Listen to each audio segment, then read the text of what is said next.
ଜୟ ଜଗନ୍ନାଥ। ସମାଜ ଲାଇଭ୍ ସତକଥାର ଆଜି ଆଉ ଏକ ନୂଆ ଅଧ୍ୟାୟକୁ ଆପଣମାନଙ୍କୁ ସ୍ୱାଗତ କରୁଛି। ମୁଁ ଗୋପୀନାଥ।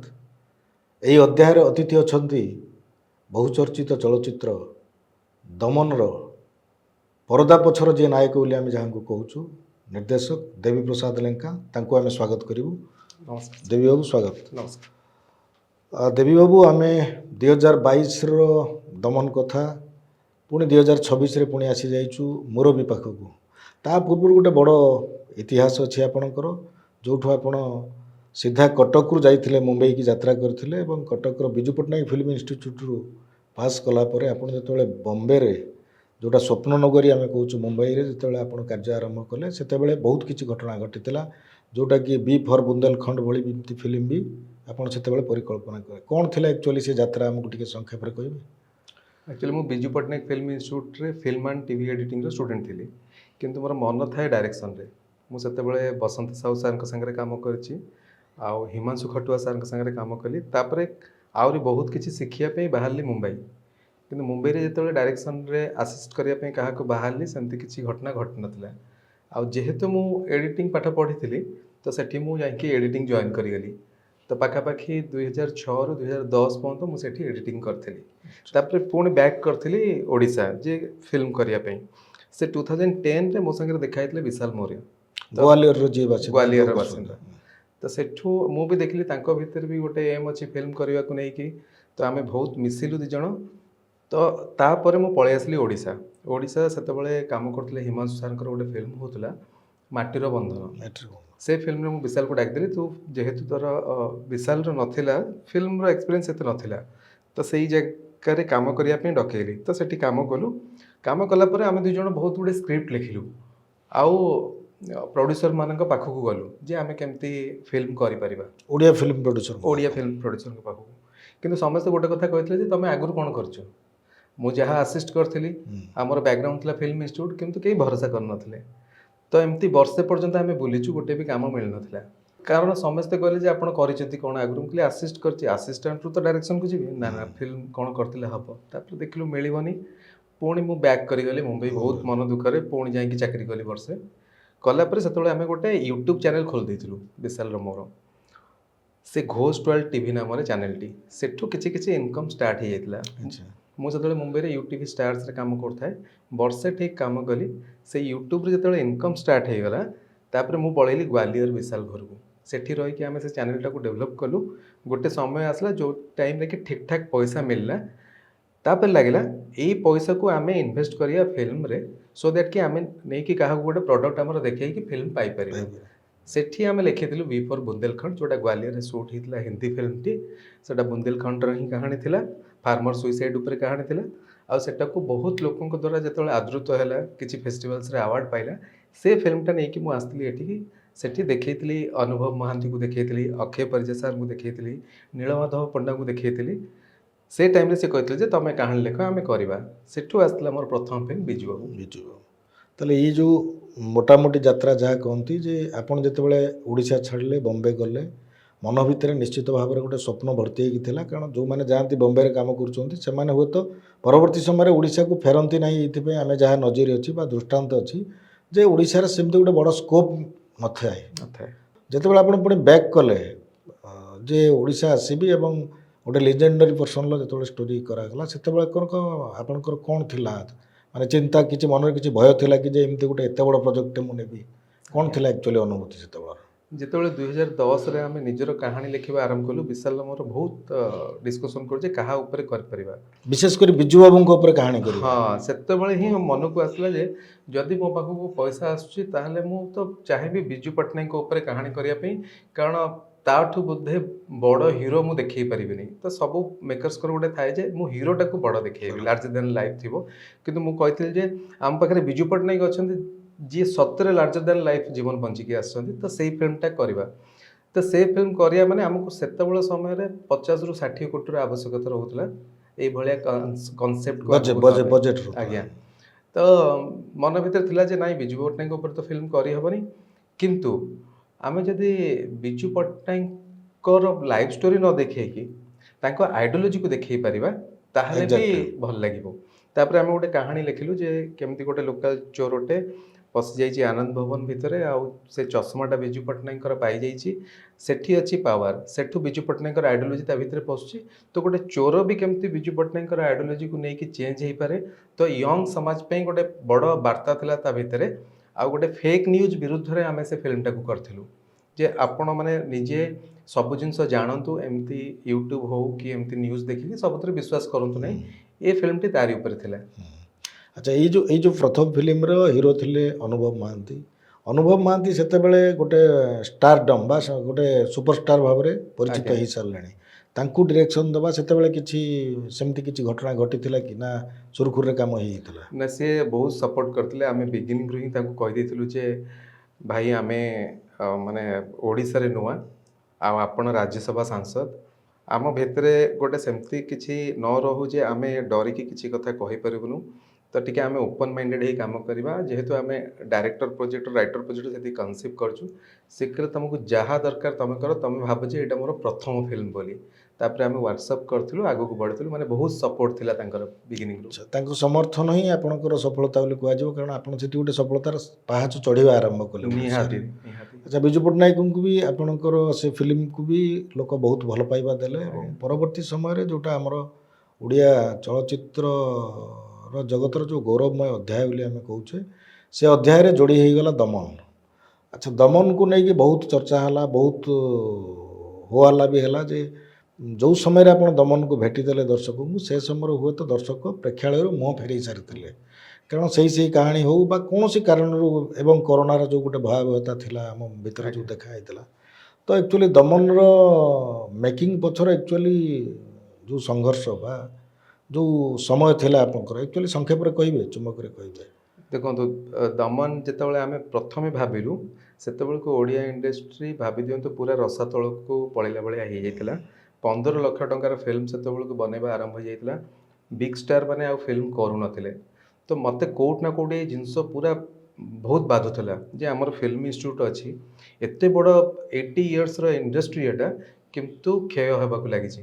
ତ କେଉଁଠି ନା କେଉଁଠି ଲାଗିଲା କ'ଣ ମୋ ଦ୍ୱାରା କିଛି ଗୋଟେ ହେଇଯାଉ ଯେଉଁଟା ମୁଁ କରିପାରିବି। ତ ସେଇ ଟାଇମ୍ରେ ଆମେ ଡକ୍ୟୁମେଣ୍ଟାରୀ କରୁଥିଲୁ ବିଶାଲର ମୋର, ଦୁର୍ଗମ ଅଞ୍ଚଳରେ ମ୍ୟାଲେରିଆ ନିରାକରଣ ମାଲକାନଗିରିରେ। ମାଲକାନଗିରି। ସେଠି ଆମ ମାଇଣ୍ଡରେ ସଦାବେଳେ ଚାଲିଥାଏ ଷ୍ଟୋରି, ବାଟରେ ଗଲାବେଳେ ଯେଉଁ ଜାଗାକୁ ବି ଯାଉ ଆମେ, ତ ସେଠୁ ଲାଗିଲା ଯଦି ଆଗକୁ କେତେବେଳେ ଫିଲ୍ମ କରିବାକୁ ହୁଏ, ତାହେଲେ ଏଇ ଯେଉଁ ଷ୍ଟ୍ରଗଲ୍ ଅଛି ଡକ୍ଟରମାନଙ୍କର, ଆଶାକର୍ମୀମାନଙ୍କର, ଅଙ୍ଗନବାଡ଼ି କର୍ମୀଙ୍କର, ଆଙ୍କୁ ଆମେ କେମିତି ଦେଖେଇ ପାରିବା ବୋଲି ଗୋଟେ ଭାବିଥିଲୁ, ଜଷ୍ଟ ଗୋଟେ ଆଇଡ଼ିଆ ଥିଲା। ତାପରେ ଯେତେବେଳେ ପ୍ରଡ୍ୟୁସରଙ୍କ ସାଙ୍ଗରେ ଦେଖା ହେଲା, ଦୀପ ସାମଲ, ସିଏ ଯେତେବେଳେ ନ୍ୟୁ ପ୍ରଡ୍ୟୁସର, ସିଏ କହୁଥିଲେ ଆମେ ବି ଏଇଭଳିଆ କିଛି ଗୋଟେ କାହାଣୀ କରିବା ଯେଉଁଟା ସୋସିଆଲ ଆୱାରନେସ୍ର ଥିବ। ତ ତାଙ୍କୁ ଏ କାହାଣୀ ଶୁଣେଇଲୁ ଯେ ଏଟାକୁ ଲେଖିବୁ। ତାପରେ ଆମେ ତାକୁ ଲେଖିଲୁ। ଓଡ଼ିଶା ସେତେବେଳେ ଯେଉଁ ଭଳିଆ ଫିଲ୍ମ ବନାଉଥିଲା, ଆଉ ଲୋକଙ୍କର ଯେଉଁ କଟାକ୍ଷ ଶୁଣିବାକୁ ପଡ଼ୁଥିଲା ଯେ କପି ସିନେମା, ମାନେ 99% ଲୋକ କହୁଥିଲେ କପି ସିନେମା, ମୁହଁ ଫେରାଇଥିଲେ। କହିଲେ କ'ଣଟା କଲେ ଲୋକ ବ୍ୟାକ୍ କରିପାରନ୍ତି, ଏହା ଭାବିକି ତାକୁ ଲେଖିଥିଲୁ। ସେଠି ଗୋଟେ ଜିନିଷ ଆସିଲା ଯେ ଏଥିରେ ଆମେ ଲେଡି ଆର୍ଟିଷ୍ଟ କିଛି ରଖିବାନି, ମାନେ ହିରୋଇନ୍ ରହିବନି ଫିଲ୍ମରେ, କାରଣ ଗୋଟେ ଡକ୍ଟରର ଷ୍ଟ୍ରଗଲ୍ ଯେମିତି ଫିଲ୍ମ ମେକର୍ସ ମାନେ କରନ୍ତି, ଅରିଜିନାଲ ଷ୍ଟୋରିଟା ଅରିଜିନାଲ ଷ୍ଟୋରି, ତ ସେଇଟା ରଖିବା। ସେ ପାର୍ଟକୁ ଟଚ୍ ହିଁ କରିବାର ନାହିଁ, କାରଣ ସେ ପାର୍ଟକୁ ଦେଖିବା ମାନେ ଲୋକ ପୁଣି ଖୋଜିବା ଆରମ୍ଭ କରିବେ, କହିବେ କପି ସିନେମା ବୋଲି। ତ ପ୍ରଡ୍ୟୁସର ବି ସେ କଥାରେ ରାଜି ହେଲେ। ଲେଖିଲୁ। ସେ ଟାଇମ୍ରେ ବହୁତ ଷ୍ଟ୍ରଗଲ୍ ହେଲା, ବଜେଟ୍ ବି ଏତେ ନଥିଲା, ଫିର୍ ବି କୋରାପୁଟ ଲୋକମାନଙ୍କର ବହୁତ ହି ସପୋର୍ଟ ଥିଲା, ଯେଉଁଥିପାଇଁ ଏ ଦମନଟି ଆମେ କରିପାରିଲୁ। ଆଚ୍ଛା, ଦମନ ଲୋକଙ୍କ ବା ଦର୍ଶକଙ୍କ ହୃଦୟରେ ରହିଲା ସେ ଫିଲ୍ମ ଏବଂ ସୌଭାଗ୍ୟବଶ ବି ଜାତୀୟ ଚଳଚ୍ଚିତ୍ର ପୁରସ୍କାର ବି ପାଇଲା ଏବଂ ହିନ୍ଦୀରେ ବି ତାକୁ ଆପଣ ବୋଧେ ରିମେକ୍ କଲେ ସେ ଫିଲ୍ମ। ଗୋଟେ ଇତିହାସ ରଚିଲା ଦମନ। ଏଇ ଯେଉଁ ଇତିହାସ ରଚିଲା ପରେ ଆପଣଙ୍କର ଦାୟିତ୍ୱବୋଧ ବି ବଢ଼ିଗଲା। ତା ପରବର୍ତ୍ତୀ ସମୟରେ ଆପଣ କ'ଣ ଚିନ୍ତାଧାରା ଆପଣଙ୍କର ରହିଲା? ଦେଖନ୍ତୁ, ତାପରେ ଯଦି ଆମେ ଫିଲ୍ମ କରିଥାନ୍ତୁ ଏଇ 4 ବର୍ଷ ଭିତରେ କିଛି ନହେଲେ 8ରୁ 10ଟି ଫିଲ୍ମ ହେଇଯାଇଥାନ୍ତା, କିନ୍ତୁ କୌଣସି ସବଜେକ୍ଟ ସେମିତି ପସନ୍ଦ ଆସୁନଥିଲା। ଆଉ ଯେଉଁ ପ୍ରଡ୍ୟୁସର୍ସ ବି ଆସୁଥିଲେ, ସେମାନେ ତାଙ୍କ କାହାଣୀକୁ ନେଇକି ଆସୁଥିଲେ, ଯେଉଁଟା କିଛି ଆମକୁ ଲାଗିଲାନି ଯେ ଏଇଟା ଠିକ୍ ଜିନିଷ ହେବ ଗୋଟେ ଓଡ଼ିଶା ପାଇଁ, କି ଆମେ ପୁଣି ବିଶ୍ୱ ଦରବାରରେ ନିଜକୁ ପ୍ରେଜେଣ୍ଟ କରିପାରିବା। ତାପରେ ଗୋଟେ କାହାଣୀ ଆମେ ଲେଖିଲୁ ଲ୍ୟାଣ୍ଡଫଲ୍, ଯେଉଁଥିରେ 99 ସାଇକ୍ଲୋନ୍ ଆଉ ଫାଇଲିନ୍କୁ ନେଇକି କରୁଛୁ। ତାର ପ୍ରଯୋଜକ ପ୍ରଭାତ କୁମାର ପ୍ରଧାନ ଅଛନ୍ତି। ତ ସେଠି ଆମେ ବସିଲା ପରେ ସେ କହିଲେ ନାଇଁ ତୁମେ ଏଇଭଳିଆ ପ୍ରୋଜେକ୍ଟ କରିବା କଥା। ସେ ପ୍ରୋଜେକ୍ଟର କାମ ପାଖାପାଖି 50% ସୁଟିଂ ସରିଯାଇଛି, ଆଉ 50% ହେଇଯିବ ଆମର ମେ ଜୁନ୍ରେ।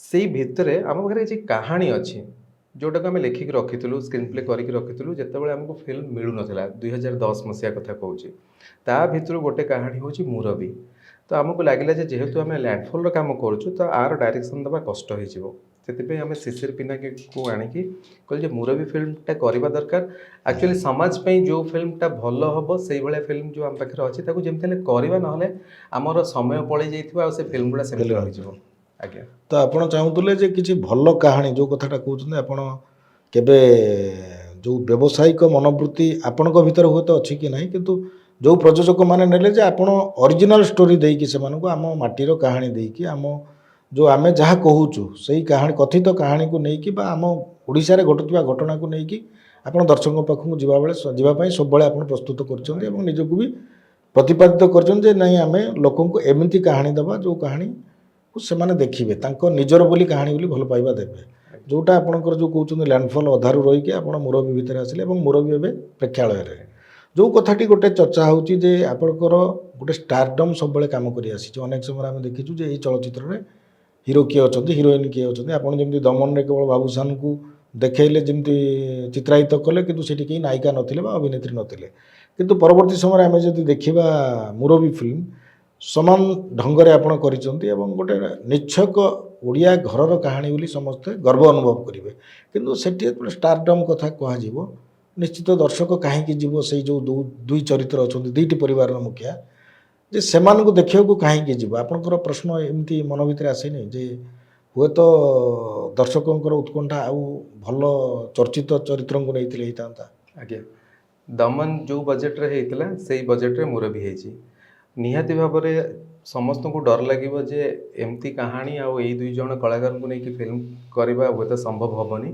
आम सागर भी सेम जिनस है कौन प्रोडक्शन हाउस राजी है से आम निजे यार प्रोड्यूसर हो गलु कारण आमर कहानी उपर पूरा भरोसा अच्छी आम जाचु जे कहानी कौन कहवाक चाहूँगी से आज जिते लोक भी फिल्म टी देखुं समस्त 100% पॉजिटिव रिव्यू अच्छी सत कथा डर थिला किंतु जो स्टारडम कथा कहते स्टारडम आसे कहानी प्रथम लोक फिल्म देखती तापर स्टार बनाती जदि स्टारडम आपड़ जदि कहते कहानी गोटे फिल्म हिरो जदि आम कहवा ताले स्टार मान पछरे कहीं गोड़ाउं आप प्रोड्यूसर हूँ डायरेक्टर मैंने एक्जाक्टली आम जदि देखा अनुभव को कथा कहवा प्रथम सिनेमा सी जी परिचित हेले बोधे तार आई लव यू रे आई लव यू रे तापर हुए तो कौन सिनेमा ताठू आउ क्रॉस कर पारनी सेठी कौन स्टारडम नथिला सेठी थिला गोटे सुंदर कहानी आउ ये ताकू बढ़िया से एक्सेप्ट करिकी बढ़िया से फिल्मटा को करथिले तो सेठू जणे हैला स्टार तो कोउट ना कोटी कहानी स्टार को बने सेटा प्रूफ है कि अच्छी आउ कहउचंती जो माने स्टार को खोजुचंती हां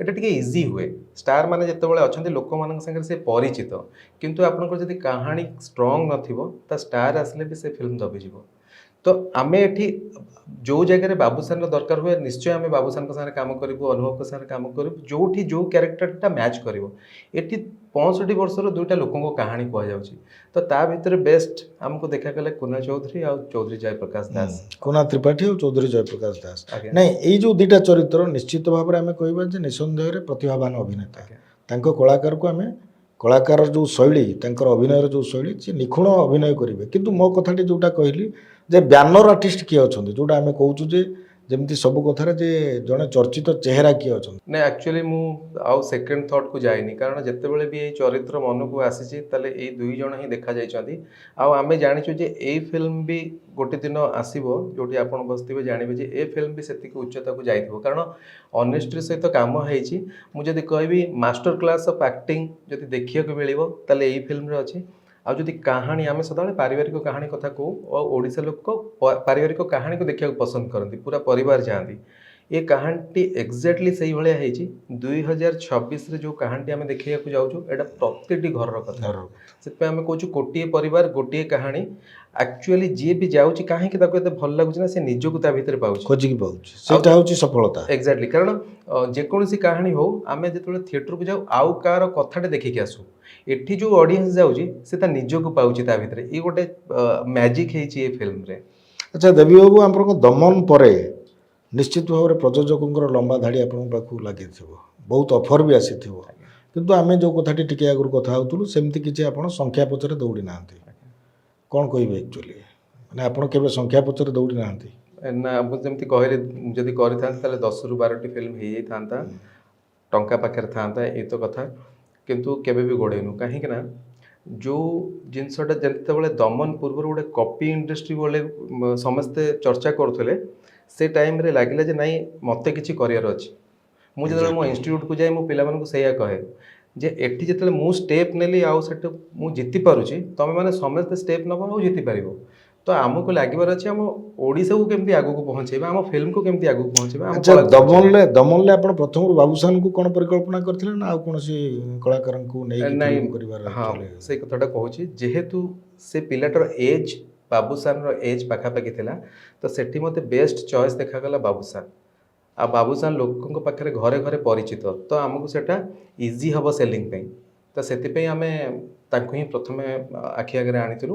ଆଉ ସେ ଚମତ୍କାର ଆକ୍ଟିଂ ବି କଲେ। ସେଠୁ ବୋଧେ ତାଙ୍କର ପ୍ରଥମ ୱାର୍କସପ୍ ଯେଉଁଟା ସେ କରିଛନ୍ତି ସେ ଫିଲ୍ମରେ। ଆଚ୍ଛା, ସେଇ ଫିଲ୍ମର ସଫଳତା ପରେ ଆଉ ବାବୁସାନଙ୍କୁ ଆପଣ ନେକ୍ସଟ ଫିଲ୍ମରେ କୌଣସି ଫିଲ୍ମରେ ନେଇନାହାନ୍ତି ବା ସେମିତି କିଛି ସୁଯୋଗ ସୃଷ୍ଟି ହେଇନି? ନା, ଆମେ ଯେତେବେଳେ ସେ ଫିଲ୍ମଟା ସରିଲା ପରେ ଆମର ନେକ୍ସଟ ଫିଲ୍ମ ଆସିଗଲା ଲ୍ୟାଣ୍ଡଫଲ୍। ତ ଲ୍ୟାଣ୍ଡଫଲ୍ରେ ଗୋଟେ ଭିଡ଼ିଓ ଚରିତ୍ରର ଦରକାର ଅଛି ସେଥିରେ। ତ ସବ୍ୟସାଚୀଙ୍କ ବାବାଙ୍କ ବିଷୟରେ ଯେତେବେଳେ ମୁଁ ଶୁଣିଲି ଯେ ତାଙ୍କ ବାପା ବି ଭିଡ଼ିଓ, ତ ମୋତେ ଲାଗିଲା କେଉଁଠି ନା କେଉଁଠି ସେ ଯେଉଁ ଛୋଟ ଛୋଟ ଜିନିଷ ଗୁଡ଼ା ଆଙ୍କ ପାଖରୁ ମିଳିବ, ଯେହେତୁ ସେ ଭିଡ଼ିଓଙ୍କ ପୁଅ। ତ ସେଥିପାଇଁ ତାଙ୍କୁ ଆମେ ଚୁଜ୍ କରୁ ପ୍ରଥମେ। ଓଡ଼ିଆ କଳାକାରମାନେ ଗୋଟେ ସମୟ ଥିଲା ସେମାନେ ଯାହା କାହାଣୀ ଚାହୁଁଥିଲେ, ଯେମିତି ଆପଣ ପ୍ରଯୋଜକ ଏଇ କାହାଣୀ ମୋତେ ଦରକାର, ଏଇ ହିରୋ ମୋତେ ଦରକାର, ନିର୍ଦ୍ଦେଶକ ବାଧ୍ୟ ହେଉଥିଲା ନେବା ପାଇଁ, ଇଚ୍ଛା ଥାଉ ନଥାଉ। ସେମିତି କିଛି ଅନୁଭବ ଏମାନଙ୍କ ପାଖରେ ହେଇଛି କି, ଏଇ କଳାକାରଙ୍କ ପାଖରେ, ଯେ ନାଇଁ ମୋ ଚରିତ୍ରକୁ ଏତିକି ଗୁରୁତ୍ୱ ଦିଆ ନ ଗଲେ ମୁଁ କରିବି ନାହିଁ? ସେମିତି କିଛି ଘଟଣାର ସାମ୍ନା କରିଛନ୍ତି କି? ନା, ମୁଁ କୌଣସି ଜିନିଷ ସାମ୍ନା କରିନି। ଆଉ ସେମାନେ ସମସ୍ତେ ଖୁସି ଅଛନ୍ତି ଯେ ଆପଣ ଆମକୁ କହୁଛନ୍ତି ଏଇଟା କରିବା ଦରକାର। ଯେତେବେଳେ ଆପଣଙ୍କର ଗୋଟେ ସିଡି ଦେଇକି ଫିଲ୍ମ କରିବାକୁ କୁହାହେଉଥିଲା, ଆପଣ ମନେ ପକାନ୍ତୁ ଯଦି ଆମେ କିଛି ବର୍ଷ ତଳକୁ ଫେରିଯିବା, ଆପଣ ବିଜୁ ପଟ୍ଟନାୟକ ଫିଲ୍ମ ଇନଷ୍ଟିଚ୍ୟୁଟରେ ପାଠ ପଢ଼ିଛନ୍ତି, ବହୁତ ଲୋକ ଟ୍ୟାଲେଣ୍ଟେଡ଼ ଲୋକ ବି ହଁ ମାରିବାକୁ ବାଧ୍ୟ ହେଇଛନ୍ତି, କାରଣ ଏଇଟା ପେଟ ପାଟଣାର କଥା। ଆଜ୍ଞା। କିନ୍ତୁ ସେଭଳି ପରିସ୍ଥିତି ଆପଣ ସାମ୍ନା କେବେ କରିଛନ୍ତି କି ୟା ଭିତରେ? ନାଇଁ, ସାମ୍ନା ପରିସ୍ଥିତିର ସାମ୍ନା ମୁଁ କରିଛି, କିନ୍ତୁ ଆକ୍ସେପ୍ଟ କରିନି। ମୁଁ ନୋ କହିବା କୋଉଠି ନା କୋଉଠି କେତେଟା ଶିଖିଗଲି। ଫିଲ୍ମ ଛାଡ଼ିଛନ୍ତି ଏମିତି ଆପଣ? ମୁଁ କିଛି ନହେଲେ 8ରୁ 10 ମୁଭିଜ୍ ଛାଡ଼ିଥିବି। ଆପଣ ଏମିତି ସମାଜ ସେବା ପାଇଁ ଫିଲ୍ମ କରୁନାହାନ୍ତି ତ? ନା, ଫିଲ୍ମ ମାନେ ଏଣ୍ଟରଟେନମେଣ୍ଟ। ଯଦି ଏଣ୍ଟରଟେନମେଣ୍ଟ, ତାହେଲେ କମର୍ସିଆଲକୁ କାହିଁକି ଆପଣ ଯାଉନାହାନ୍ତି? ଯେଉଁ କଥା ଆମେ କମର୍ସିଆଲ କଥା କହୁଛୁ, ଆଜି ଯେହେତୁ ଆପଣ ପୁଷ୍ପା ଫିଲ୍ମ କଥା ଆମେ ତୁଳନା କରୁଛୁ, ଧୁରନ୍ଧର ଫିଲ୍ମର କଥା କହୁଛୁ, ଯେଉଁ ଆପଣ ରେକର୍ଡ଼ କରୁଛୁ ବୋଲି, ଓଡ଼ିଶାରେ କ'ଣ ସେମିତି ଫିଲ୍ମ ହେଇପାରିବନି? ଦମନଟା କ'ଣ କମର୍ସିଆଲ ମୁଭି ନୁହେଁ କି? ନାଇଁ, ଲୋକ ତା ଭିତରେ ଦେଖିଲେ ଯେ ଅଧିକା କଳାତ୍ମକ ଭାବ ଅଛି। ଆପଣ ଯଦି ଫିଲ୍ମ କ୍ରିଟିକ୍ସଙ୍କୁ ପଚାରିବେ ଯେ କଳାତ୍ମକ ଭରି ରହୁଛି ଆପଣଙ୍କ ସବୁ ଫିଲ୍ମରେ, ମୁଁ ବିଜୁ ପଟ୍ଟନାୟକ ଫିଲ୍ମ କଥା କହୁନାହିଁ, ସେଠି ତ ଗୋଟେ ଆସିଲା ଆପଣଙ୍କର ଜୀବନର କଥା ବା ଆଦର୍ଶବୋଧର କଥା ଆସିଲା। କିନ୍ତୁ ଆଉ ଯେଉଁ ଫିଲ୍ମ ଆପଣଙ୍କର ଇଭିନ୍ ଇଫ୍ ମୁରବି ବି, ଆପଣଙ୍କ ଫିଲ୍ମରେ ବେଶୀ ଟିକେ ବାସେ କଳାତ୍ମକତା ବାସି ଉଠୁଛି। ନା, ଦୁଇଟା ଜିନିଷ। ଆମେ ଯଦି ଜଣେ ପଇସା ଯଦି ଖର୍ଚ୍ଚ କରୁଛି ତା ରିଟର୍ନ ପାଇବାର ଆଶା ଅଛି, ସେଠି କମର୍ସ ଆସିଗଲା। କମର୍ସିଆଲର ମାନେ କ'ଣ ପ୍ରଥମେ ବୁଝିବାକୁ ପଡ଼ିବ। କ'ଣ କମର୍ସିଆଲର ମାନେ ହେଉଛି ଆଇଟମ୍ ଡ୍ୟାନ୍ସ? କ'ଣ କମର୍ସିଆଲର ମାନେ ହେଉଛି ଯେ ସେ ଯେଉଁ ଲଭ୍ ଷ୍ଟୋରି? ନା କମର୍ସିଆଲର ମାନେ ହେଉଛି ଯେ ସେ ସଙ୍ଗୀତ ଯେଉଁଠି ପୁଅ ଝିଅ ନାଚୁଥିବେ ପୁରା ପାହାଡ଼ ଏଠି ସେଠି? ଏମିତି ନା ଆବସର୍ଡ ଷ୍ଟୋରି ମାନେ ହେଉଛି କମର୍ସିଆଲ? କମର୍ସିଆଲ କ'ଣ? କମର୍ସିଆଲ ଲୋକ ଏଣ୍ଟରଟେନମେଣ୍ଟ ଥିବା ଦରକାର ଫିଲ୍ମ ଭିତରେ। ଯଦି ସେଟା ପଇସା ଇନକମ୍ କଲା ତାକୁ କୁହାଗଲା କମର୍ସିଆଲ। ଯେତେବେଳେ ବାବୁସାନଙ୍କ ଫିଲ୍ମ ଦମନ ହେଲା, ସେଟା ଓଡ଼ିଶାରେ ହାଏଷ୍ଟ ଫୁଟଫଲ୍ ହେଲା। ତା ସହିତ ଆମେ ଓଡ଼ିଶା ବାହାରକୁ ଯାଇପାରିଲୁ, ହିନ୍ଦୀରେ ରିମେକ୍ କରିପାରିଲୁ। ଆଠୁ ବଡ଼ ଆଉ କମର୍ସିଆଲ ସକ୍ସେସ୍ କ'ଣ? ଏକ୍ଜାକ୍ଟଲି। ନାଇଁ, ଆଉ ଗୋଟେ କଥା ବର୍ତ୍ତମାନ ହେଉଛି ଯେ ଆପଣ ଯେଉଁ କଥା କହୁଛନ୍ତି ଯେ ପଇସା ପଥରେ ଆମେ ଗୋଡ଼େଇବା ନାହିଁ, କିନ୍ତୁ ଆପଣ ଆ ଭିତରେ ନିଜେ ଭୁଲି ଯାଉଛନ୍ତି ପ୍ରଯୋଜକ ହେବାକୁ ପଡ଼ିଛି ଆପଣଙ୍କୁ। ଆପଣଙ୍କ କାହାଣୀକୁ ନେଇକି ଆପଣ ଆଉ କାହାକୁ ନିର୍ଦ୍ଦେଶନା ଦେବାକୁ ଛାଡ଼ିଛନ୍ତି, କିନ୍ତୁ ଆପଣ ପ୍ରଯୋଜକ ହୋଇଛନ୍ତି। ହୁଏତ ମୁରବିର ଆପଣ ଚାହିଁଥିଲେ ଆଉ କେଉଁଠି କିଏ ପ୍ରଯୋଜକ ହୋଇପାରିଥାନ୍ତେ, କିନ୍ତୁ ଯେହେତୁ ଆପଣ ସେ କାହାଣୀଟାକୁ ଜନ୍ମ କରିଛନ୍ତି, ତେଣୁ କାହାଣୀଟାକୁ ଆପଣ ତାକୁ ଲୋକଙ୍କ ପାଖକୁ ଆଣିବା ପାଇଁ ନିଜେ ପ୍ରଯୋଜକ ହେବାକୁ ପଡ଼ିବ। ଏଇଟା ଗୋଟେ ବଡ଼ ରିସ୍କ ନୁହଁ କି? ଗୋଟେ ଆର୍ଟିଷ୍ଟର ସାର୍ କାମ ହିଁ ଏଇଆ। ସେ ଯେଉଁଟା ଚାହୁଁଛି ଅଡ଼ିଏନ୍ସ ପାଖରେ ପହଞ୍ଚାଇବାକୁ, ସେ ବିନା ବାଧାରେ ଯଦି ପହଞ୍ଚି ପାରିଲା ତାହେଲେ କନେକ୍ସନ୍ ମିଳିବ, ଯେଉଁଟା ଆମ ସାଙ୍ଗରେ ଦମନରେ ଆମେ ଫେସ୍ କରୁଛୁ ଆଉ ମୁରବିରେ ଫେସ୍ କରୁଛୁ। ଆଉ ବାକି ରହିଲା ପଇସାର କଥା, ଟଙ୍କାର କଥା, ଲୋକମାନେ ପ୍ରଥମେ ନା ଆକ୍ସେପ୍ଟ କରିବେନି, କାରଣ ଆମ ମାଇଣ୍ଡ ସେଟ୍ ସେଇଆ ହେଇଯାଇଛି। ଆମେ ପୁଷ୍ପା ଦେଖୁଛେ, ଆମେ ଧୁରନ୍ଧର ଦେଖୁଛେ, ଆମେ ସେଭଳିଆ ଫିଲ୍ମ ଦେଖୁଛେ। ମୋ ମାଇଣ୍ଡକୁ ଆସେ ଯେ ଯେହେତୁ ମୁଁ ଫିଲ୍ମ ମେକର, ଫିଲ୍ମ ଲାଇନ୍ରେ ଅଛି, ମୁଁ ଲକିଲି ଫିଲ୍ମ ଲାଇନ୍ରେ ଅଛି, ଆଉ ନିଜକୁ ଗର୍ବିତ ଅନୁଭବ କରେ ଯେ ଆମ ହାତରେ ଏତେ ବଡ଼ ଅସ୍ତ୍ର ଅଛି, ଆମେ ସମାଜକୁ କ'ଣ ଦେଇପାରିବା ଆମେ ଜାଣିଛୁ। ତ ସେଇ ଜାଗାରେ ଯଦି ମୁଁ ସମାଜକୁ ଅଶ୍ଳୀଳତା ବାଣ୍ଟୁଛି, समाज को डुअल लैंग्वेज बांटुची समाज को खाली कहूँ जे लव कर पाठ पढ़ा ये से किसी देखौनी तो एब्सर्ड मूवी बांटुची आउ सेथुरु मु 2 पैसा इनकम करूची मु सेटा चाहे नहीं मु चाहे जे नहीं आम हाथ में एमती पावर अच्छी जे आम एंटरटेन करने सहित किसी गोटे शिक्षा दे पारिबा जोटी सामना वाला भी भलरे बंचिबो आउ आपण देखिबे ऑडियंस चेंज हेबे ऑडियंस खाली थरे थिएटर भीतर को आसंतु देखंतु तापर ऑटोमेटिकली सेमाने ही कहबे जे फिल्म गोटे एमती भी हेई पारे ମାନେ ତାର ମେକିଂ ଉପରେ ଆପଣ ସବୁବେଳେ ଗୁରୁତ୍ୱ ଦେଇ ଆଜ୍ଞା। ଆସିଛନ୍ତି। ଆଚ୍ଛା ଦମନର 2କୁ ନେଇ ବା 3କୁ ନେଇ କିଛି ପରବର୍ତ୍ତୀ ଯୋଜନା ଆପଣଙ୍କ ଭିତରେ ଉଙ୍କି ମାରିଛି କି ଯେ ଦମନର ସିକ୍ୱେଲ କରିବା ପାଇଁ? ଦମନର ପ୍ରଡ୍ୟୁସର ଯେ ଦୀପ ସାମଲ ଅଛନ୍ତି ଆମେ ଏବେ ହିଁ ବସିଥିଲୁ ତା ଉପରେ ଡିସ୍କସନ୍ କରୁଥିଲୁ ମୁଁ କହିଲି ମୋ ଲ୍ୟାଣ୍ଡଫଲଟା ସରିଯାଉ ତାପରେ ଆମେ ଦମନ ପାର୍ଟ 2ର କାହାଣୀକୁ ନେଇକି ଆସିବା। ନାଇଁ ତାର ଜରୁରୀ ଅନୁଭବ ମାନେ ଜରୁରୀ ଆବଶ୍ୟକତା ଅନୁଭବ କରୁଛନ୍ତି କାରଣ ଦର୍ଶକ 2022ରେ ଯାହା ଦେଖିଥିଲେ 2026ରେ ଆଉ ଗୋଟେ ରିଅଲ ଷ୍ଟୋରିକି ନେଇକି ପୁଣି ଆପଣଙ୍କୁ ଆଜ୍ଞା ଦର୍ଶକଙ୍କ ସାମ୍ନାକୁ ଯିବାକୁ ପଡ଼ିବ। ତ ନିଶ୍ଚୟ ଆପଣ ସେଇ ଦମନ 2ର କାହାଣୀ ଯେତେବେଳେ ସଫଳତା ହେଉଥିଲା କେଉଁଠି ନା କେଉଁଠି ଆପଣଙ୍କ ଭିତରେ ଉଙ୍କି ମାରିଥିବ ଯେ ଆମେ ଆଉ ଗୋଟେ ଦମନ ବି ଦେବାକୁ ଚେଷ୍ଟା କରିବା। ଦର୍ଶକଙ୍କ ପାଖରେ ବି ଆଜ୍ଞା, ଉତ୍କଣ୍ଠା ଆଜ୍ଞା, ଅଛି ଏବଂ ଆପଣଙ୍କ ପାଖରେ ବି ସେ ଆବେଗ ବି ରହିଛି ଯେ ଆଜ୍ଞା ଗୋଟେ ଏତେ ଭଲ ଫିଲ୍ମଟାକୁ ଆମେ 2 ଭାଗ ବି ଦେଇପାରିବା। ଆଜ୍ଞା ଯଦି 2 ଭାଗ କରନ୍ତି ବାବୁସାନକୁ ରଖିବେ କି? ନିଶ୍ଚୟ ପ୍ରଥମ ଆପ୍ରୋଚ୍ ବାବୁସାନ କାରଣ ବାବୁସାନ ହେଉଛନ୍ତି ଦମନର ଗୋଟେ ବ୍ରାଣ୍ଡ ତ ଆମେ କଥା ବି ହେଉଛୁ ପ୍ଲାନ୍ ବି ଚାଲିଛି ହେଇପାରେ କି ଲ୍ୟାଣ୍ଡଫଲ୍ ପରେ ଆମେ ସେଟା ଆରମ୍ଭ କରିଦେଇପାରୁ। ତ ଦର୍ଶକ ଆଶା କରିବେ ନିଶ୍ଚିତ ଭାବରେ ଗୋଟେ ଦମନ 2 ଆସୁ। ଆଜ୍ଞା କାହାଣୀ କିଛି ଭିନ୍ନ ହେଇପାରେ ଆମେ ଖୋଜୁଛୁ ଆକ୍ଚୁଆଲି ସେ କାହାଣୀଟା କ'ଣଟା ଆକ୍ଚୁଆଲି ଆମେ ଏକ୍ଜାକ୍ଟଲି ଅଡ଼ିଏନ୍ସକୁ ଦେଖେଇ ପାରିବା। ଆଚ୍ଛା ଆଉ ଗୋଟେ ଦେବୀ ବାବୁ ଯେଉଁ କଥା ଆମେ କହୁଥିଲୁ ଯେ ଆପଣ ଓଡ଼ିଆ ଫିଲ୍ମରେ ପ୍ରବେଶ କରିବା ଏବଂ ତା ପୂର୍ବର ଯେଉଁ ସଂଘର୍ଷ କଥା କହୁଥିଲେ ଯେଉଁ ମାଟିର ବନ୍ଧନ କଥା ଏତେ ପରିଶ୍ରମ କରିଥିଲେ କିନ୍ତୁ ସେ ଫିଲ୍ମ ପ୍ରେକ୍ଷାଳୟକୁ ଆସିପାରିଲା ନାହିଁ। ନିଜେ ବି ନିର୍ଦ୍ଦେଶକ କହିଛନ୍ତି ଯେ ସେ ଫିଲ୍ମ ରହିଗଲା ସେମିତି ମାଟିର ବନ୍ଧନ ହିମାଂଶୁ ଯେଉଁ କୁଟୁଆ ଫିଲ୍ମ ସାର୍, ହିମାଂଶୁ କୁଟୁଆଙ୍କର ଯେ ଆପଣଙ୍କର ଗୋଟେ ଲାଗେନି ଏବେ ଯେ ଏତେ ଗୋଟେ ଭଲ ଫିଲ୍ମଟେ ହେଇଥିଲା କିନ୍ତୁ ଦର୍ଶକଙ୍କ ସାମ୍ନାକୁ ଆସିପାରିଲା ନାହିଁ। ଆଜ୍ଞା ମାନେ ସବୁଠୁ ବଡ଼ କଥା ଯେ ସେ ଫିଲ୍ମ ବର୍ତ୍ତମାନ କେଉଁଠି ଅଛି ସିଏ ବି ଗୋଟେ ରହସ୍ୟମୟ କଥା। ଆପଣ ଯଦି ସେ ଫିଲ୍ମରେ କାମ କରିଥିବେ ଆପଣଙ୍କର ସ୍ୱର୍ଗକୁ ଗଲେଣି ମିହିର ମହାନ୍ତି ମିହିର ଦାସ ଆଜ୍ଞା ଯିଏକି ମାନେ ଜବରଦସ୍ତ ଅଭିନୟ କରିଥିଲେ ଆଜ୍ଞା। ସେ ଫିଲ୍ମରେ ଅପରାଜିତା ମ୍ୟାଡ଼ାମ୍ ବି ଥିଲେ। ଗୋଟେ କୁମ୍ଭକାର ପରିବାର ବା କାରିଗରର କଟକର ଯେଉଁ କାରିଗର ନିଚ୍ଛକ କାହାଣୀକୁ ଆପଣ ସେଥିରେ ଦର୍ଶା ହେଇଥିଲା ଆପଣ ସେ ଟିମ୍ ସହିତ ଜଡ଼ିତ ଥିଲେ କିନ୍ତୁ ଆସିପାରିଲା ନାହିଁ। ଏମିତି କିଛି ଫିଲ୍ମ ଆପଣଙ୍କର ପରିକଳ୍ପନା କରିଛନ୍ତି ତାକୁ ସାକାର ରୂପ ଦେଇପାରିନାହାନ୍ତି ଅଛି କି ଆପଣଙ୍କ ପାଖରେ କିଛି ସେମିତି ଭଲ କାହାଣୀ ଅଛି ଆପଣ ପରିକଳ୍ପନା କରିଛନ୍ତି କାମ ଆଗେଇଛି କିନ୍ତୁ ଅଟକି ଯାଇଛି କେଉଁଠି ନା କେଉଁଠି? ନାଇଁ ମୋର ସେମିତି କିଛି ହେଇନି ହେଇନି। କିନ୍ତୁ ବଡ଼ ଦୁଃଖର କଥା ଯେ କିନ୍ତୁ ବି ଫର୍ ବୁନ୍ଦେଲଖଣ୍ଡ ରହିଯାଇଛି ନା ତାକୁ ଆଉ ନାଇଁ ବି ପରବର୍ତ୍ତୀ ଫର୍ ବୁନ୍ଦେଲଖଣ୍ଡ ତା କାମ ହେଇଛି ବୋଲି ଆଜି ଲ୍ୟାଣ୍ଡଫଲ୍ ତିଆରି କରିପାରୁଛି ମୁଁ। ନାଇଁ ସେ ଦର୍ଶକଙ୍କ ପାଖକୁ ଆସି ସାରିଛି କି ଆଜ୍ଞା ପ୍ରେକ୍ଷାଳୟ ସେ ଦର୍ଶକଙ୍କ ପାଖକୁ ଆସିଥିଲା କିନ୍ତୁ ତାର ସେନ୍ସର ଆମେ କରିନଥିଲୁ ସେ ଟାଇମ୍ରେ କିନ୍ତୁ ଫେଷ୍ଟିଭାଲ୍ସରେ ଦେଖିଛନ୍ତି ଆମ ପାଖରେ ଏବେ ବି ଅଛି ଯେହେତୁ ଆମର ସେତେବେଳେ ବଜେଟ୍ ସରିଗଲା ଆଉ ଫିଲ୍ମଟା ହେଇଗଲା ତାପରେ ଆଉ ଆଗକୁ ବଢ଼ିନୁ କିନ୍ତୁ ଫିଲ୍ମ ଅଛି ତାକୁ କେବେ ବି ଗୋଟେ ଆମେ ସେନ୍ସର କରିକି ରିଲିଜ୍ କରିଦେଇପାରିବୁ। ଆଚ୍ଛା ଆପଣ ଦୁଇ ଜଣଙ୍କର ଯେଉଁ ବଣ୍ଡିଂ ଯେଉଁଟା କହିଲେ ଆପଣଙ୍କର ବମ୍ବେରୁ ଆରମ୍ଭ ହେଇଥିଲା ଏବଂ ଓଡ଼ିଶାରେ ଆହୁରି ବଢ଼ିଗଲା ସେ ବଣ୍ଡିଂ ଆଜ୍ଞା ଯେଉଁଟା ମେଣ୍ଟିସ୍ ଫିଲ୍ମ ବୋଲି ଆପଣ ଯେଉଁ କହୁଛନ୍ତି କରିକି ଆପଣ ଚଲେଇଛନ୍ତି ଗୋଟେ ପରେ ଗୋଟେ ଫିଲ୍ମ ଏଇ ଯେଉଁ ବଣ୍ଡିଂଟା କେମିତି ଆପଣଙ୍କର କେବେ ଝଗଡ଼ା ହେଇନି କେବେ ମନମାଳିନ୍ୟ ହେଇନି କିମ୍ବା ଦୁଇ ଜଣଙ୍କୁ ଭିତରେ କେହି ତୃତୀୟ ଲୋକ ଆସିନି ଶତ୍ରୁତା କରିଦେବ ବୋଲି ବିଶାଳ ମୂର୍ଯ୍ୟ ଆଉ ଦେବୀ ପ୍ରସାଦ ଲେଙ୍କାଙ୍କ ଭିତରେ? ନାଇଁ ମଝିରେ କିଏ ଆସିଥିବ ଜାଣିନି ବଟ୍ ଆମ ଭିତରେ ଝଗଡ଼ା ହୁଏ ଗୋଟେ କାହାଣୀକୁ ନେଇକି ଗୋଟେ ସ୍କ୍ରିନ୍ ପ୍ଲେ ବେଳକୁ ନେଇକି ଫିଲ୍ମ ପ୍ରଫେସନାଲ ଝଗଡ଼ା ହୁଏ ସେଟା ତ ହବ ନାଇଁ ବ୍ୟକ୍ତିଗତ ଜୀବନରେ ଯେତେବେଳେ ସିଏ ହେଲେ ଗୋଆଲିୟରର ବାସିନ୍ଦା ଆପଣ ହେଲେ ଓଡ଼ିଶାର ବାସିନ୍ଦା ଗୋଟେ ଏଇ ଯେଉଁ ମନ ମିଶିଯିବା ଏବଂ ଗୋଟେ ସକାରାତ୍ମକ ଢଙ୍ଗରେ କାମ କରିବା ସେଇଟାକୁ ନେଇକି କେମିତି ଆପଣ ମ୍ୟାନେଜ୍ କରନ୍ତି? ନାଇଁ ଆମ ଭିତରେ କେବେ ସେମିତି କୌଣସି ଜିନିଷ ହେଇନି वी आर ପ୍ରଫେସନାଲ ଫ୍ରେଣ୍ଡସ୍ ଆଉ ଯେତେବେଳେ ବି ଆମେ ମିଶୁଥାଉ ସେତେବେଳେ କୌଣସି କାମର କଥା ହିଁ ହେଉଥାଉ ଆଉ ଯେଉଁ କାମଟା ଦୁଇ ଜଣ କରୁଥାଉ ଗୋଟିଏ କାମକୁ ସେଠି ଆମ ଭିତରେ ବହୁତ ଆର୍ଗୁମେଣ୍ଟ ହୁଏ ଆର୍ଗୁମେଣ୍ଟ ଯେତେବେଳେ ପିକ୍କୁ ପଳେଇବ ସେତେବେଳେ ଆମେ ଦୁଇ ଜଣ ଅଲଗା ହେଇଯାଉ ଅଲଗା ହେଇକି ଆମେ ନିଜ ନିଜକୁ କିଛି ସମୟ ଦେଉ ତାପରେ କେଉଁଟା ଠିକ୍ କେଉଁଟା ଭୁଲ ଭାବୁ ତାପରେ ପୁଣି ଆସି କହୁଛି ହଁ ତୁ ଏଇଟା ଠିକ୍ କହୁଥିଲୁ କି ସିଏ ମୋତେ କହିଦେବ ତୁ ଏଇଟା ଠିକ୍ କହୁଥିଲୁ ତ ଏମିତି ହିଁ ଆମର ସମ୍ପର୍କ ଚାଲିଛି। ଆଚ୍ଛା ଏବେ ଆପଣ ଦେଖୁଥିବେ କି ଓଡ଼ିଆ ଫିଲ୍ମରେ ଗୋଟେ ଗୋଟେ ନିର୍ଦ୍ଦେଶକଙ୍କ ପାଖରେ 6-7ଟା ଫିଲ୍ମ ଅଛି ତ କେଉଁ ନିର୍ଦ୍ଦେଶକଙ୍କ ପାଖରେ କାମ ହିଁ ନାହିଁ। ଯେଉଁ କଥା ଆମେ ଯଦି କହିବା ଆପଣ ଯେଉଁ ଫିଲ୍ମ ଡାଇରେକ୍ଟରଙ୍କ ସହ କାମ କରୁଥିଲେ ବସନ୍ତ ସାହୁ ଅତୀତରେ ବହୁତ ଭଲ ଫିଲ୍ମ ଦେଇଛନ୍ତି ଦର୍ଶକଙ୍କୁ ଭେଟି ଦେଇଛନ୍ତି କିନ୍ତୁ ଆଜି ଦିନରେ ହୁଏତ ତାଙ୍କ ପକ୍ଷରୁ ହେଉ କି ଆମର ପ୍ରଯୋଜକଙ୍କ ପକ୍ଷରୁ ଏମିତି ନିର୍ଦ୍ଦେଶକମାନେ ପଛରେ ରହିଲା ଭଳିଆ ଅନୁଭବ ହୁଏନି? ମତେ ଲାଗୁଛି ସାର୍ ଟିକେ ନିଜକୁ ସମୟ ଦେବା ପାଇଁ ରହିଯାଇଥିବେ। ନାଇଁ ନହେଲେ ବର୍ତ୍ତମାନର ପିଢ଼ି ସହିତ ତାଳ ଦେଇକି ଫିଲ୍ମ କରିବାକୁ ବି ଗୋଟେ ସମସ୍ୟା ହେଇପାରେ ବୋଲି ଆପଣ ଭାବୁଛନ୍ତି ନାଇଁ କି? ଆମେ ଯଦି ଆଜିକା ଡେଟ୍ରେ ବି ଜେମ୍ସ କ୍ୟାମେରନ୍ର ଫିଲ୍ମ ଦେଖୁଛେ, ସ୍ପିଲବର୍ଗଙ୍କ ମୁଭି ଦେଖୁଛେ, ସେ ଏତେ ଏଜ୍କୁ ଗଲା ପରେ ବି ତ ମୋତେ ଲାଗେନା ଯେ ତାଙ୍କ ଭିତରୁ କ୍ରିଏଟିଭିଟି ସରିଯାଇଛି ବୋଲି।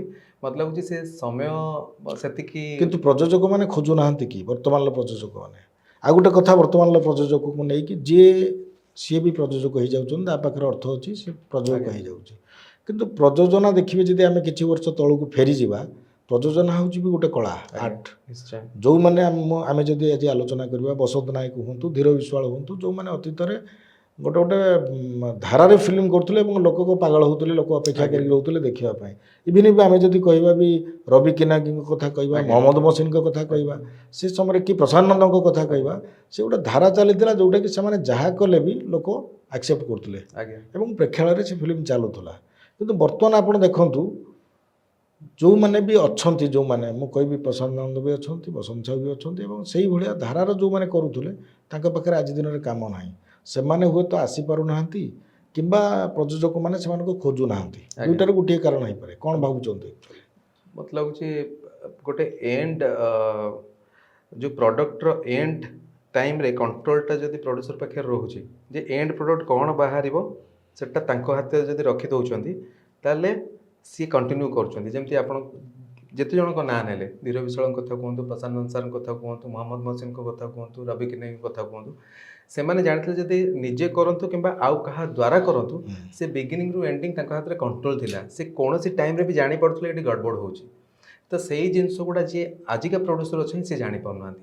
ଭଲେ ସେମାନେ କିନ୍ତୁ ଇଣ୍ଟରଫିୟରେନ୍ସ ତାଙ୍କର ଅଧିକା ରହୁଛି ସେଇଠି ପ୍ରୋବ୍ଲେମ୍ ସବୁ ହେଇଯାଉଛି। କ୍ଷେତ୍ରରେ। ହଁ ସେ ଯେ ଇଏ ଏଇଟା ହେବା ଦରକାର, ସେଇଟା ହେବା ଦରକାର, ହୁଁ। କି ସେଇଟା କାହିଁକି ହେଲାନି। ଯେଉଁ ଅନେକ ସମୟରେ ହୁଏତ ଏମାନେ ସ୍ୱାଭିମାନକୁ ଦେଖୁଛନ୍ତି ବା ସିଏ ଆଡ଼ଜଷ୍ଟ କରିପାରୁନାହାନ୍ତି। ଗୋଟେ ସମୟ ଆସିଛି। ଆଉ ଗୋଟେ ବଡ଼ ବର୍ତ୍ତମାନ ଆପଣଙ୍କ ପାଇଁ ବିପଦ ବି ବର୍ତ୍ତମାନ ହେଇଛି ଯେ ଏ ଯେଉଁ ବୈଷୟିକ କୌଶଳ ଯେଉଁଟା ଆମେ ଟେକ୍ନୋଲୋଜିରେ ଆମେ ବହୁତ ଭେରି ଫାଷ୍ଟ ହେଇଗଲୁଣି, ଆଜ୍ଞା ଏଆଇ ଆସିଗଲାଣି, କ୍ରିଏଟିଭିଟିଟା ନଷ୍ଟ ହେଇଯାଉନି? ଆପଣ କେବେ ଅନୁଭବ କରିନାହାନ୍ତି? ମାନେ ଆପଣ ଭାବିଥିବା ଗୋଟେ କାହାଣୀ ଏବଂ ମେସିନ୍ ଆପଣ ଯଦି ଏଆଇରେ ତାକୁ ପକେଇକି କାହାଣୀ ତିଆରି କରୁଛନ୍ତି, ଆପଣଙ୍କର ବହୁତ ଜିନିଷ ବି ହେଲାଣି। ଏଆଇରେ ସର୍ଟ ଫିଲ୍ମ କଲେଣି, ଏଆଇରେ ମ୍ୟୁଜିକ୍ ଭିଡ଼ିଓ ବି କଲେଣି। ସେଇ ଯେଉଁ କଣ୍ଠ, ସେଇ ସ୍ୱର, ଯେଉଁ ଅରିଜିନାଲିଟିଟା ଆସ୍ତେ ଆସ୍ତେ ନଷ୍ଟ ହେଇଯାଉଛି କି? ନା, ମୁଁ ସେଇଟା ଭାବେନି। ଏଇଥିପାଇଁ ଆପଣ ଏଆଇକୁ ପ୍ରମ୍ପ୍ଟ ଦେଲେ ସିଏ ଆପଣଙ୍କୁ କରିକି ଦେବ, ତାମାନେ ସିଏ ସଦାବେଳେ ଗୋଟେ ଆସିଷ୍ଟାଣ୍ଟ ହେଇକି ରହିବ। ତା ମନକୁ ସିଏ ଗୋଟେ ଆଣି କିଛି ରିଲିଜ୍ କରିଦେବନି। ତ ଆପଣଙ୍କର ସେଠି କ୍ରିଏଟିଭିଟିଟା ଦେବାକୁ ପଡ଼ିବ। ଦେବାକୁ ପଡ଼ିବ। ଦେଲେ ଯାଇକି ଆପଣଙ୍କର ଆଜ୍ଞା ଗୋଟେ ଜିନିଷ ରିଫାଇନ୍ ହେବ। ସେ ଆଜ୍ଞା, ଜିନିଷ ସିଏ ଅପସନ୍ ଦେବ। କଣ୍ଟ୍ରୋଲ ଆପଣଙ୍କ ହାତରେ ରହିଲା, କଣ୍ଟ୍ରୋଲ ତା ହାତରେ ନାହିଁ। ତ ଆପଣ ଚୁଜ୍ କରିବେ ଯେ ମୋତେ ଏଇଟା ଦରକାର ତ କି ଆପଣ ଦରକାର ନାହିଁ। କହୁଛନ୍ତି ସୃଜନଶୀଳତାଟା ମରିଯାଇନି ନାଇଁ ଆପଣଙ୍କର ମରିଯାଇ ଏଆଇ ପାଖରେ? ନା, ସିଏ ଗୋଟେ ଆସିଷ୍ଟାଣ୍ଟ, ଭଲ ଆସିଷ୍ଟାଣ୍ଟ ରୂପେ ଆପଣ ରଖିପାରିବେ। କିନ୍ତୁ ଆପଣଙ୍କ ବ୍ରେନ୍, ଆପଣଙ୍କର ଯେଉଁ ଅଛି, ଆପଣ ଯାହା ଶିଖିଛନ୍ତି ଲାଇଫରେ ତାକୁ ଦେବା ପାଇଁ ହେଲେ ଆପଣ ନିଜେ ଦରକାର। ଆପଣ ଖାଲି ହେଲ୍ପ ନେଉଛନ୍ତି ମାନେ ରାଇଟିଂ। ଆପଣଙ୍କ ପାଖରେ ଟ୍ୟାଲେଣ୍ଟ ରହିବା ଦରକାର। ୟେସ୍। କିନ୍ତୁ ଆମେ କହୁଛୁ ଯେ ଏଆଇ ଆସିଲା ପରେ କିଛି ଲୋକଙ୍କର ଚାକିରି ଛୁଟି ହେଇଗଲାଣି, ଯେ ବହୁତ ଜିନିଷରେ ଆମେ ସହଜ ହେଇଯାଉଛୁ, ସେଟା ଯେଉଁଟାରେ ହେଉଛି, ସେଇ ଜିନିଷଟା ହେଇଛି ବୋଲି ସେଟା ଆପଣ ହେଉଛି, ଏଡମିଟ୍ କିନ୍ତୁ କରିବେ? କ୍ରିଏଟିଭିଟିରେ ହେବନି। ଆଚ୍ଛା। ଆପଣ ଗୋଟେ ସିରିଏଲ ଲେଖିବାକୁ ଚାହୁଁଛନ୍ତି କି ଗୋଟେ ଡକୁମେଣ୍ଟାରୀ ନାଇଁ, ମୂଳ ଲେଖିବାକୁ ଥଟ୍ ତ ଆପଣଙ୍କର ଦେବାକୁ ପଡ଼ିବ, ଦେବାକୁ ଥଟ୍ ପଡ଼ିବ। ନଦେଲେ ହେବ ନାହିଁ। ଆଉ ଗୋଟେ ଭଲ କଥା ଯେ ଓଟିଟି ମାଧ୍ୟମରେ ଆମେ ଯେଉଁଟା ବିଶ୍ୱ ଦରବାରରେ ଆମର ଫିଲ୍ମକୁ ପହଞ୍ଚାଇବା, ସେ ଧାରାକୁ ଆପଣ କେମିତି ଦେଖନ୍ତି? ଓଟିଟିର ଦର୍ଶକ ସେମିତି ଆଶାନୁରୂପ ହେଲେଣି କି ବର୍ତ୍ତମାନ ଦିନରେ? ହେଲେଣି, ଓଡ଼ିଶାରେ ବି ବଢ଼ିଲେଣି, କାରଣ ଆମର ଏବେ ପ୍ରାୟ ଫିଲ୍ମ ଆପଣ OTT ରେ ଦମନ ବି ଯାଉଛି। ଓଟିଟି ଆଜ୍ଞା ପ୍ଲାଟଫର୍ମରେ ଆସି ସାରିଲାଣି। ଆସିଯାଇଛି। କେମିତି ରେସ୍ପନ୍ସ ଦେଖିଲେ actually? ବହୁତ ବଢ଼ିଆ ରେସ୍ପନ୍ସ। ଲୋକ 70 ରୁପିସ୍ ଦେଇକି ଥରେ ତାକୁ ଦେଖୁଥିଲେ, ତାମାନେ ବହୁତ ଲୋକ ସେ ଫିଲ୍ମକୁ ଦେଖିଛନ୍ତି। 1 ଲାଖ ଉପରେ ଲୋକ ଦେଖି ସାରିଲେଣି ତାକୁ। ତାମାନେ ଏଇଟା ଗୋଟେ ଅପରଚ୍ୟୁନିଟି। ଆମେ ଥିଏଟରରେ ଫିଲ୍ମ ଦେଖାଉଛୁ, ତା ସହିତ ଏଠି ବି ଦେଖାଇ ପାରୁଛୁ। ହଁ, ଥିଏଟରରେ ଟିକେ କମି ଯାଉଛନ୍ତି। ଥିଏଟର ହେଲା ବେଳକୁ ଗୋଟେ ବଡ଼ କାନଭାସର ମୁଭି ବନେଇବାକୁ ପଡ଼ୁଛି। ବଟ୍ ଠିକ୍ ଅଛି, ସେଟା ବି ଦରକାର। ଓଟିଟିଟା ଓଡ଼ିଆ ଫିଲ୍ମ ପାଇଁ ବିପଦ ନା ଭବିଷ୍ୟତ ବୋଲି ଆମେ କହିବା? ନାଇଁ, ମୁଁ ବିପଦ କହିବିନି, କିନ୍ତୁ ଯେଉଁମାନେ OTT ଓନର୍ ଅଛନ୍ତି ସେମାନେ ତାଙ୍କ ହାତକୁ କଣ୍ଟ୍ରୋଲଟା ନ ନିଅନ୍ତୁ।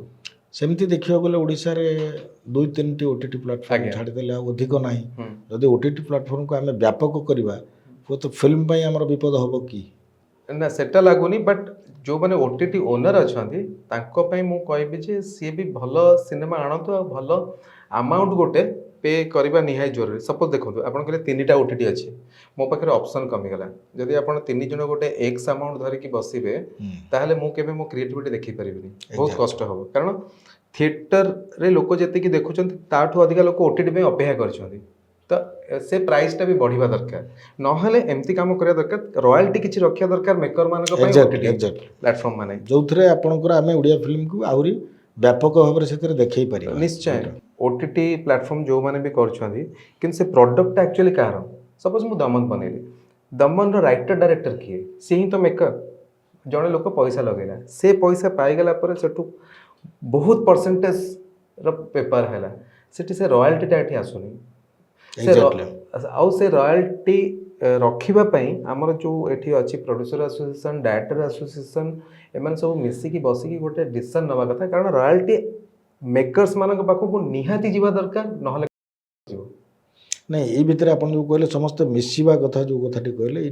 मुझे अटकैबी जे आप से जिनस हो पारे बर्तमान सुधा ओडिया फिल्म रे आप देखुए कंट्रोवर्सी कहीं ना कौटी चली कौटी प्रोड्यूसर भितर चलती कौटी प्रोड्यूसर डायरेक्टर भितर चलती ये जो विवादटा भी आमको अनेक समय बदनाम कर दूची आम इंडस्ट्री को बदनाम स्वीकार करेंगे आप हो निश्चय जोटा तो हुए तो भूल बुझामणार विवाद हो पारे कौटी ना कौटी विवाद हो अच्छा आपणकर एमती समालोचना है दमन जो अन्य फिल्म कर बिजू बाबू कई कहना जे पछरे आपन को कई सेमती गाली गुलज करवा कि आपन ना चर्चा करवा सेमती केबे कान को आसीनी आपनकर ना कान को आसीनी बट सामाजिक गणमाध्यम रे सेमती प्रकार भिन्न चर्चा करवा एमती किछि हेछि कि दमन बेले कि परवर्ती समय रे नहीं किछि लोकंकर चर्चा हुए हाँ निंदुक नथिले तो आपण आगु जाई परिबे नाही आ जदी आपण निंदुक अछै ता माने आपण 2 स्टेप आगु जाइछन्ती मत से पई निश्चित नहीं सेही जो समालोचनाटा को आपण केते दूर देखंती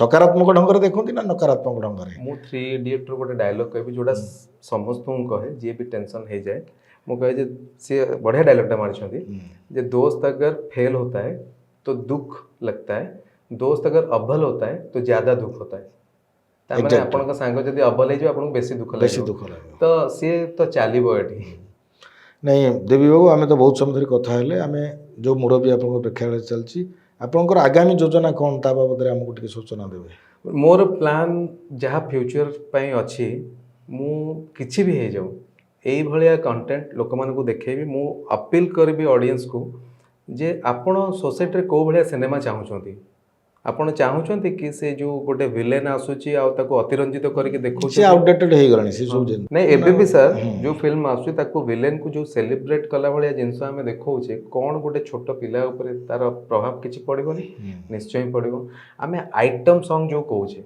सेटा कोन ना सेटा आमे मु मते जदि पचारिबे आमे भाबिबु जे सेटा आमे चिराचरित धारारु बाहरी ना होय पड़छ बा गुळारु बाहरी ना हमको बाहरिया को पड़िबो जेमति आपण कहले दमन रे हिरोइन ना film super duper bumper hit मुरबी कथा भी मुझे कहि आज कौन व्यावसायिक सफलता कहवा किंतु कहानी सुपर डुपर बम्पर हिट सीटा हूँ कौन कि गोटे क्रिएटिव वर्क जोटा आम कहूँ तेणु ओडिया फिल्म आमको आउ से हीरो हिरोइन विलियन पछरे न गोड़े मोर जहाँ धारा आप मो सहित एकमत हे आमको सेमती किसी हटके कहानी आने को पड़ो जो कथा आप चिंता कर आज दिन में आज ऑडियंस रे मैक्सिमम जदि आप देखिए यंग जेनेरेशन अच्छा आगे दर्शकों संख्या बर्तमान युवक मानकर संख्या एटा सब बेले थिला फिल्म इंडस्ट्री नहीं आ पूर्व आम जदि जीवा किछि वर्ष तलकू हुए तो परिवार सहित आसतु सेठी बापा माँ भाई भौणी सेमानकर भी बेले बेले अभियोग होतला जे गोटे परिवार बसिकी देखिला भलिया कहानी हो नहीं अनेक समय हो नथिला किंतु वर्तमान पूरा चेंज हो जाइए आपनकर धरतु आइनक्स आसीगला कि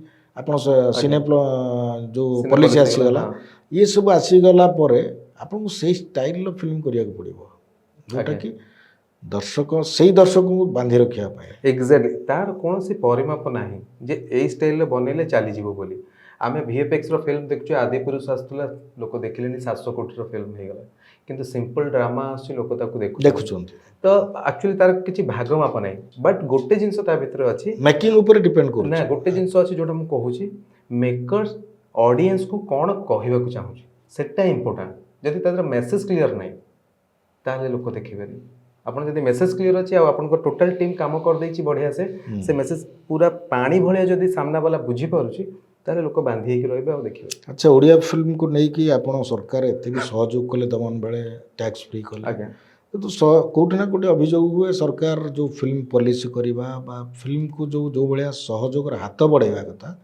ହୁଏତ ସରକାର କେଉଁଠି ନା କେଉଁଠି କରୁନାହାନ୍ତି।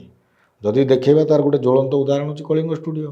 200 କୋଟି ଟଙ୍କା ଖର୍ଚ୍ଚ କରିବା ପରେ ବି ଏବେ ସୁଦ୍ଧା ବି ଆପଣ ସମ୍ପୂର୍ଣ୍ଣ ଭାବରେ ଆମେ କଳିଙ୍ଗ ଷ୍ଟୁଡ଼ିଓକୁ ପାଇପାରୁନି। ଉପଯୋଗ କରିପାରୁନା। ଆଜ୍ଞା। କ'ଣ କହିବେ ସେ ବାବଦରେ? ନାଇଁ, ମୁଁ ତ ଆପଣ ତ ନିଜେ ମୁଖ୍ୟମନ୍ତ୍ରୀଙ୍କୁ ଭେଟିଥିଲେ, ସେତେବେଳେ ଆଜ୍ଞା। ମୁଖ୍ୟମନ୍ତ୍ରୀ ବି ଆପଣଙ୍କୁ ପ୍ରତିଶ୍ରୁତି ଦେଇଥିଲେ ଯେ ଏବଂ କରମୁକ୍ତ କଲେ, ତ ପରବର୍ତ୍ତୀ ସମୟରେ ସେମିତି କାହିଁକି ସହଯୋଗର ହାତ ମିଳୁନାହିଁ ସରକାରଙ୍କ ପାଖରୁ? ନାଇଁ, ଏବେ ବି ଅପିଲ କରିଥିଲୁ, ବହୁତ ଥର ମିଟିଂ ହେଲାଣି କଳିଙ୍ଗ ଷ୍ଟୁଡ଼ିଓରେ, ଆଉ ଅତି ଶୀଘ୍ର ଖୋଲିବାକୁ ଯାଉଛି ସେଟା। ଆପଣଙ୍କର ମନେ ଥିବ କିଛି ଫିଲ୍ମ ପ୍ରଡ୍ୟୁସର କଳାକାର ବି ରାସ୍ତାକୁ ଓହ୍ଲେଇଲେ, ବସିଲେ ଯେ ଆଜ୍ଞା ଆମର ଫିଲ୍ମକୁ ଚଲେଇ ଦିଆଯାଉ ନାହିଁ। ଏମିତି ବହୁତ ବହୁତ ଘଟଣା ଘଟିଛି। ନାଇଁ, ସତ କଥା। ସେ ଆକ୍ଚୁଆଲି ଗୋଟେ ସେ ଆଇଡ଼ିଆଟା ଆକ୍ଚୁଆଲି ମିଳିପାରୁନି, କ'ଣଟା କଲେ ଫିଲ୍ମ ଇଣ୍ଡଷ୍ଟ୍ରି ଗ୍ରୋ କରିବ। ଗୋଟେ ଆଇଡ଼ିଆ ଆମେ ସରକାରଙ୍କୁ ଦେଉଥିଲୁ ଯେ ଯେମିତି ଆପଣ ନାଇଁ, ଫିଲ୍ମ ପଲିସିଟା ନିହାତି ହେବା ଦରକାର। ପଲିସି ନିହାତି ଦରକାର। ପଲିସି ଏଇଠି 10-20 ବର୍ଷ 25 ବର୍ଷ ଆପଣ ଦେଖିବେ, ଯଦି ଆମର ଯେଉଁ ଓଡ଼ିଆ ଚଳଚ୍ଚିତ୍ରକୁ ଆଗକୁ ନେବା ପାଇଁ OFDC ଅଛି, ସେଠି ଗୋଟେ ଚେୟାରମ୍ୟାନ୍ ପୋଷ୍ଟରେ ବି ଆପଣଙ୍କର ଆମର ଫିଲ୍ମ ଲାଇନ୍ର ଲୋକ ବି ରହିଛନ୍ତି ଅତୀତରେ। ଆଜ୍ଞା କିନ୍ତୁ ଆମେ ଓଡ଼ିଆ ଚଳଚ୍ଚିତ୍ରକୁ ଆଗେଇକି ଯେତିକି ଆଗେଇବା କଥା ଆଗେଇ ପାରିନାହୁଁ। ଆଜ୍ଞା। ତ ସେଠି କ'ଣ କରାଗଲେ, ବର୍ତ୍ତମାନର ସରକାର କ'ଣ କଲେ ସେଇଟାକୁ ଆଉ ଟିକେ ତ୍ୱରାନ୍ୱିତ ହେଇପାରିବ ମୁଁ ବୋଲି ସେଇ ଆପଣ କଥାଟା ଭାବୁଛନ୍ତି? କହୁଛି ଯେ ଆଗରୁ ବହୁତ ଥର ଡିସ୍କସନ୍ ହେଇଛି, କିନ୍ତୁ ସେ ଆଇଡ଼ିଆଟା କ୍ରାକ୍ ହେଇନି, ଯାହାଦ୍ୱାରା ଆକ୍ଚୁଆଲି ଓଡ଼ିଆ ଯେଉଁ ଫିଲ୍ମ ଇଣ୍ଡଷ୍ଟ୍ରି ଲୋକ ବେନିଫିଟ୍ ହେବେ, ସେ ଆଇଡ଼ିଆ କ୍ରାକ୍ ହେଇନି। ଆମେ ଯଦି ଖାଲି କହିବା ଯେ ଆମକୁ ସବସିଡ଼ି ଦିଆଯାଉ ଏତିକି ଟଙ୍କାର, ସେଥିରେ ଫାଇଦା ହେବନି। ସପୋଜ୍ ମୁଁ କହୁଛି ଆପଣ 15 ଲକ୍ଷ ଟଙ୍କା ସବସିଡ଼ି କରିଦେଲେ, ତାହେଲେ ପ୍ରଡ୍ୟୁସରଟା ଯଦି ସେଠି ଚାହିଁବ ଯେ ମୁଁ ଠିକ୍ 15 ଲକ୍ଷ ଟଙ୍କାର ଫିଲ୍ମ କରିଦେଇକି ବଜେଟ୍ ତାକୁ 30 ଲାକ୍ସର ଦେଖେଇକି ମୋ ପଇସା ମୁଁ ପାଇଯାଏ, ସେ ଜିନିଷଟା ଅତୀତରେ କେଉଁଠି ନା କେଉଁଠି ହେଇଥିବ, ଯେଉଁଥିପାଇଁ ଏ ଜିନିଷ ଆଗକୁ ବଢ଼ିପାରୁନାହିଁ।